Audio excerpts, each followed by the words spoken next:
তো আজ গিয়েছিলাম আমরা মিঠুদের বাড়িতে। প্রায় 1 বছর পর মিঠু আসছে দেখে আমরা দেখা করতে গেছিলাম। আর এখানে ডলি আর আমি গেছিলাম, এটা ফার্স্ট পার্ট বলতে পারো। তো দেখো সঙ্গে সঙ্গে গিয়ে দেখা হয়ে গেল মিঠু রানীর সাথে। সে তো পুরাই খুশি, কিন্তু শুকায় একদম কাঠ হয়ে গেছে।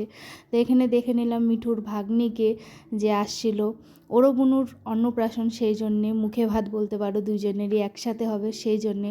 আর এখানে দেখো সেদিনকে আমরা গিয়ে দেখি যে মিঠুর বেটি পুরাই ঘুমাচ্ছে। তো আমরা ওরকম আর দেখা টাকা করতে পারলাম না। তো এই করে আমি আর ডলি চাঁদ দেখতে দেখতে বাড়ি চলে আসলাম।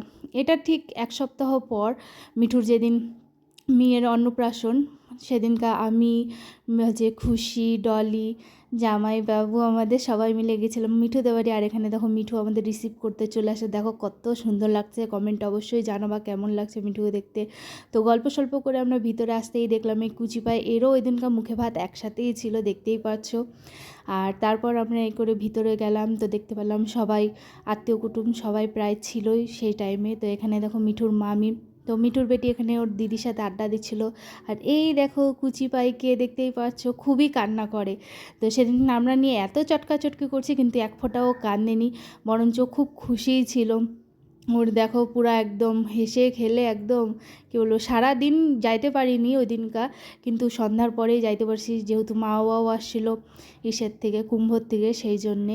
আর এই দেখো লেলুপরি, তারপর এখানে নিয়ে নিয়েছিল ডলি, এখানে হচ্ছিলো আমাদের ফটোশ্যুট।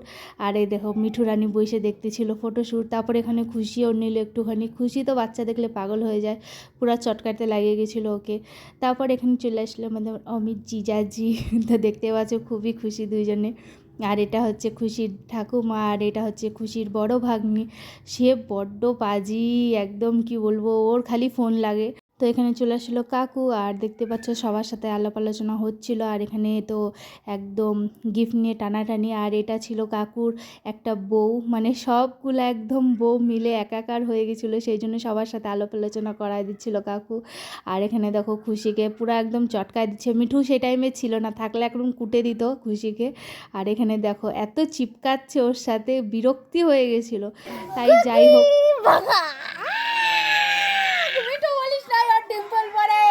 তো এখানে দুই পরীর সাথে আমরা ঝগড়া লাগাচ্ছিলাম। একজন তো ঘুমে বিভোরী ছিল, আর একজন দেখো পুরো অ্যাক্টিভ, একদম হেসে খেলে পুরা এসে করছে। তো দুজনকে একসাথে নেওয়ার পর দেখো একদম ঝগড়া লাগতে লাগতে কি বলবো বাইচে গেছে। এই নিয়ে আমরা মিনিমাম 3-4 বার সবাই ফটোশ্যুট করলাম। করার পর দেখো চলে আসছিলাম খাওয়া দাওয়া করতে। আর এখানে দেখো সার্ভ করছি আমাদের জিজাজি। তো ছিল ভাত, ডাল, স্যালাড, তারপরে ছিল পেটির মাছ, ছিল মাংস, ফ্রাইড রাইস, আরও প্রচুর। আর খাওয়া দাওয়া ধরতে গেলে তোমার এতটাই টেস্টি ছিল, আমি তো একদম বাটি ভরে কী বলে এই যে কাঁঠাল চিংড়ি নিয়ে আসছিলাম, খুবই টেস্টি ছিল। আর দেখো ফ্রাইড রাইস। আর এখানে দেখো 3 বোন, ছোট, মেঝো, বড়, আর সঙ্গে চলে আসলো আমাদের মাংস। খাওয়া দাওয়া করার পর দেখলাম 3 জিজাজি, বড়, মেঝো, ছোট। তো যাই হোক, এই দেখে শেখে সবার সাথে কথা বলে ঠলে আমরা খাওয়া দাওয়া শেষ করলাম। সঙ্গে ছিল চাটনি, তারপরে ছিল কী বলো দই, মিষ্টি। আর এখানে মিঠেও লাস্টে যে আসছে বলে আমি ভুলে গেছি তোদের খাইতে দিয়ে। তো যাই হোক, মিষ্টিটা দেখতেই পাচ্ছ রস পড়ে গেছে। এই করে খাওয়া দাওয়া করে আমরা দেখো মিঠুকে, তারপরে আমাদের জিজাজিকে টাটা দিয়ে আমরা চলে যাচ্ছিলাম বাড়ি। আর সবাই প্রায় চলেই গেছিলো, আমরাই লাস্ট ছিলাম। আর এখানে খুশি রানী আমাদের ছাড়ে আগেই চলে যাচ্ছিলো। তো আজকের ভিডিও এখানে, টাটা।